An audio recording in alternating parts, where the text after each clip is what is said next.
Hey, what's up you guys? The Curious Owl here, and today I have the announcement for the next round of the Battle of the Bookish training camp.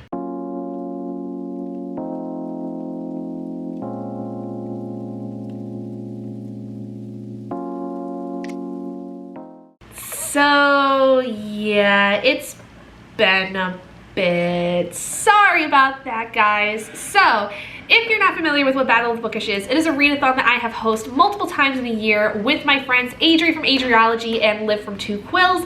And essentially it's a readathon that we've been doing for several years now, but we haven't done it since January. And typically we do our skills training camps in April and October, and we missed the April version and then proceeded to completely miss out on doing our June month-long readathon.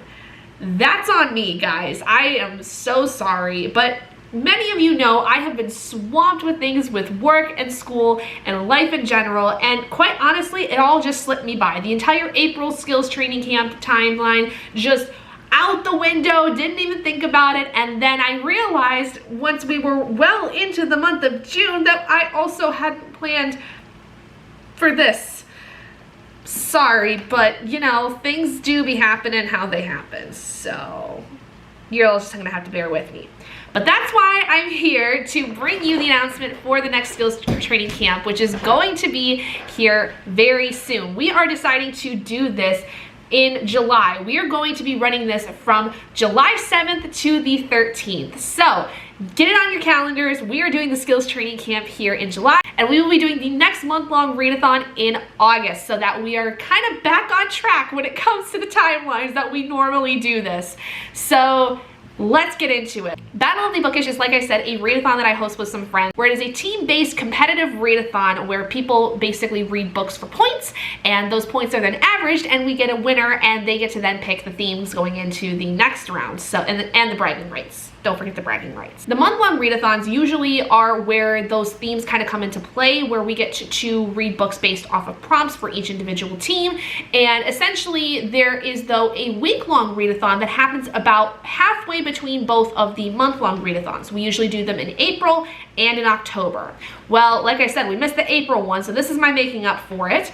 And the skills training camp's a little bit different, where it is, like I said, a week-long readathon that is more game-based, but still is that competitive team-based kind of thing. The idea is that you're getting yourself ready for the big battle coming up here soon, and so you're sharpening up your skills, you're getting yourself ready for the month-long readathon that will be coming very soon. So it's a little bit different in terms of the rules and how we do it, but I'll have a whole announcement video going into the month-long readathon fairly shortly after the week-long one ends, so that those of you that want to participate in the month-long readathon can have an idea of what that is going into it. You do not have to have been a part of any of the other readathons in the past to be involved in this. It is always open to whoever wants to join at whatever time, so please feel free to join us down in the Discord. So I'll leave the Discord link down in the description, as I always do for these videos. That is where we are going to be holding everything going on with the readathon. You're not going to really see me talk much about them in my vlogs, because as many of you know that have been following me for a little bit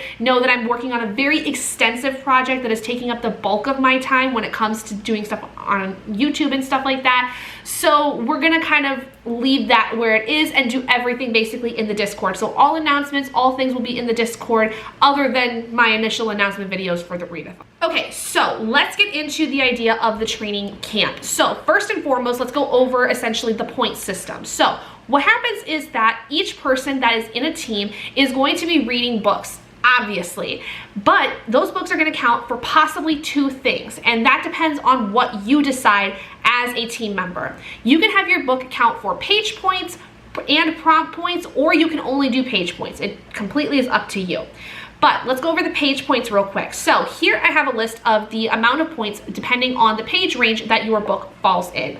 Basically, the idea is you read a book, or in some cases, if you DNF a book, you get a certain amount of points for that. But if you read a book and it falls within one of the page ranges that we have here, it is going to be worth a certain amount of points. So like I said, DNFs are going to get about 5 points, and then what you're going to do is then figure out what book you're reading, figure out where it lands, and then that's how many points you get. So for instance, if you read a 350 page book, that's in the 200 to 400 range, so you earn 30 page points just for that book. In addition, like I said, we do have prompts that people can use that can then go into the points for their book as well. Those are worth 50 points each. They are worth more in the month-long readathons than we do in the week-long ones because it's a little bit more competitive in the week-long ones with it being a shorter amount of time. So they are worth 50 points on top of whatever page points you have. So again, if you have a 350 page book, that's worth 30 page points. Add the 50 prompt points, there's 80 points right there for your team. So how we're gonna do this though is a little different than how we've done things before. Now, like I said, typically with the week-long readathons, we do a little bit more of a game orientation. We do it differently every single time based on what kind of prompts that we get from the previous month-long winners team. And this round, they decided to go with bookish tropes. So we're operating on that. And because we kind of were thinking of bookish, you know, things that are fun and funny, we decided to kind of take something that we've done in the Discord previously and make it into a whole thing and a whole theme that's gonna go into the week-long readathon. And that is basically playing Mad Libs. So if you're not familiar with Mad Libs, it is basically a very old setup where essentially you have a story with fill in the blank aspects, and depending on, you know, what kind of story it is, maybe you're filling in a noun or an adjective or an adverb or a verb or, you know, something very silly, and it just basically you come up with whatever comes to mind when you're filling them out, and it sometimes creates a really funny story. Sometimes some of them don't make sense, but that's okay. So the reason this kind of came up was because in our Discord, one of our hosts, Adri, tends to run our Discord sprints. And what happened was that they came up with this idea of during the Discord sprints playing Mad Libs, where you would do the sprint and she would have a sentence that you would fill the blank in based on something that happened in your book, like the last food item that was mentioned in your book or a character's name or something like that. Something that basically would fill in the sentence. And it was just a good old fun time and a great laugh. And so we thought it would be really cool to expand that to actually be part of like our game when it comes to the week-long readathon. Now, typically when it comes to our readathon, we would normally have winners that are based on the highest average scores. That's typically how we do it in terms of the month-long readathons. With the week-long ones, we do things a little bit differently. So we're gonna mostly base this on how good of a Mad Lib story can you create. So what's gonna happen is for every 500 points total that your team ends up getting, you are going to get one sentence of the Mad Lib story that us, the Battle Masters, have created, and your team is going to decide what is going to fit into that blank. And we will keep a running record of exactly what people have done for each of their teams. And essentially, we're going to then, at the end of the readathon, share each team's story. And the Battle Masters are going to decide whose was the funniest, the most creative, you know, whatever it is. We're going to showcase them all to everybody though, so everyone can see what they did. And then the Battle Masters are going to decide who is going to be the winner for this week-long training camp.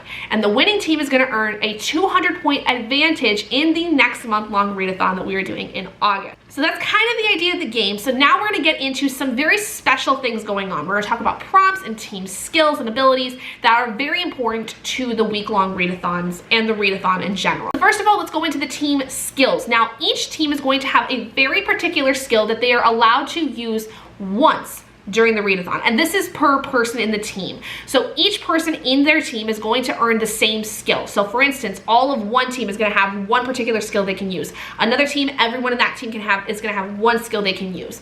And essentially you only use it the one time and then it's done, it's over with, you cannot use it again. So let's get into the team names and essentially what their skills are. So first and foremost, we have the most well-known fantasy trope that there is out there, and that is the chosen one trope.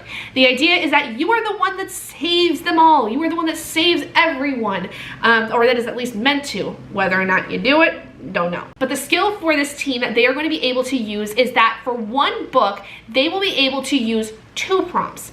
Typically in our week-long readathons, we do not allow doubling up because it's such a short window of time, and that can get really hard to, you know, keep up with a lot of times, and it's a little bit unfair for some people to just be able to double up everything all the time. The Chosen One team is the only team where they are allowed to double up 2 prompts for a book, but only for one book, and then when that is done, they cannot use that skill again for the rest of the week. Next, we have my personal favorite trope that comes from romances, which is the enemies to lovers trope. I am a sucker for a good enemies to lovers. This basically is what normally wouldn't work, but somehow makes up for it in tension. You know. So this one, the skill is basically letting a book fill a prompt that normally it would not fit. So for instance, if you have a romance novel that normally wouldn't fit something that is more like a fantasy prompt or something like that, you know, it can still fit that. This team in particular is the only team that's going to be able to basically bend the rules for the prompts in one instance. And like I said, each individual person in the team is going to have this skill, so there's plenty of opportunities for this to work. The next team we have is the sudden superpowers team. Sudden ability to leap buildings with a single bound kind of idea. So this is basically what's called ability rush. And this skill that the team is going to have is being able to get double the amount of points that they would earn for one book in particular. So you remember how we talked about the page points and how some books can also then count with prompt points and you can combine those? Well, if you decide to just do page points, you can double that amount and we'll give it to you. But if you also then use page points and the prompt points, if you're on this team, you can double that full amount. So if you just do page points, for instance, and you read a 350-page novel, that's worth 30 points. Double that, you get 60. If you decide to then pair it with a prompt, so you have a 350-page book with worth 30 points, and you pair it with a prompt worth 50 points, you get 80. You can double that to get 160 points. It's pretty cool, but you're only able to use it for one book, so choose wisely which one you want to double. And this is only for the sudden superpowers team. And finally, we have our last team, which is the amateur sleuth team. The wonderful amateur sleuth that we see in many a cozy mystery. This is cops. Psh, I could solve that with my eyes closed. This team is going to have the ability to DNF a book for full page points. So remember how I talked about with DNFs, you can usually only get 5 points for a book? When you're on this team, if you DNF a book and decide to use your skill, you can get the full amount of page points for that book. So say you had a 350-page book that you were like, man, I really don't like this. I'm at like 20-25% of the book. I'm gonna DNF it. Normally, 5 points. But with this skill, that can go to the full 30 points. It's magical, it's wonderful. But again, you can only use it once. So use it wisely. Okay, I talked about prompts for a long time, so let's go ahead and get into what the individual book prompts are. These are prompts that every single person in the readathon is able to use. It does not matter what team you're on, it does not matter what skill you have. These are prompts that every single person is going to be able to use. When we came up with these prompts, we were trying to lean into the idea of having the Mad Libs aspect in this readathon, as well as the summertime vibes that we've got going on, since we're doing this literally practically in the middle of the summer. The first one we have is let's get to thinking up a great story, and this is simply to read a book that inspires you, whether it's a book that by the time it ends, it's inspired you, or it's a book that you are really excited for and it inspires you to read it, or if it's a reread that's going to hopefully re-inspire you to get out of a reading slump. Whatever it is, that'll fulfill. Next is summertime is the best time, which is to read a book that's placed during the summer. Now this can be over the entire novel, or it can be a section of the novel. The summer just has to take place at some point in this book. And we're talking the months of like June, July, and August. Next we have tropical vibes. This is to read a book that has water on the cover.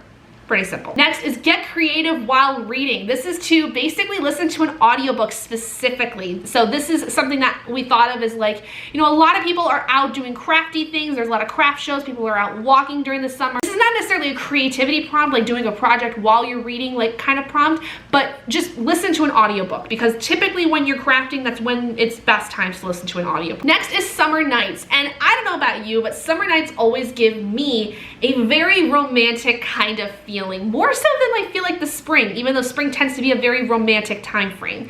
But with that in mind, the prompt is to read a book that gives you romantic feelings or vibes or whatever. This could be a romance, this could be a book that involves romantic aspects, this could be a book that just gives you the feel goods and you do the little kickies and the little hand stimmies and everything. Just, you know, whatever gives you those romantic feelings. Next prompt is make sure to bring snacks, and this is to read a book that involves a feast, or at the very least mentions food at some point, like somebody cooking, somebody making food for somebody eating something. You know, if food's mentioned, it works. And finally, the last prompt is popsicle time, and this is to read a book that has bright colors on the covers, those very summery bright colors.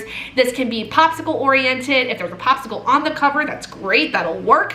But just basically any kinds of bright colors that evoke summer, essentially. There is a rule that I can see here in my document that I forgot. You are able to use the prompts as many times as you like. You can't double up, but you can use them as many times as you like. So it's kind of like a, you know, it works. If you guys have any questions, please feel free to let us know in our Discord, or you can leave a comment here on this video and I'm more than happy to answer. I feel like I went through that all pretty quickly, but at the same time, this video raw footage is going on 23 minutes and I probably got a lot I gotta cut out. So anyway, let me know what you guys think about this. It's a little bit of a different game than what we've got going on previously with the week-long readathons, but I'm really happy for how this is gonna go. I'm very excited. And honestly, I feel so bad that I totally did not even think about the fact that these were happening and that we missed out on the normal times we do these readathons, but it is what it is. Things are working again, things are moving and grooving. We're getting back to where we need to be, so that's all I can ask for. But thank you guys so much for joining me in this video. If you guys did enjoy it, please do give it a big thumbs up. And if you haven't already and you'd like to be and would like to see more content like this,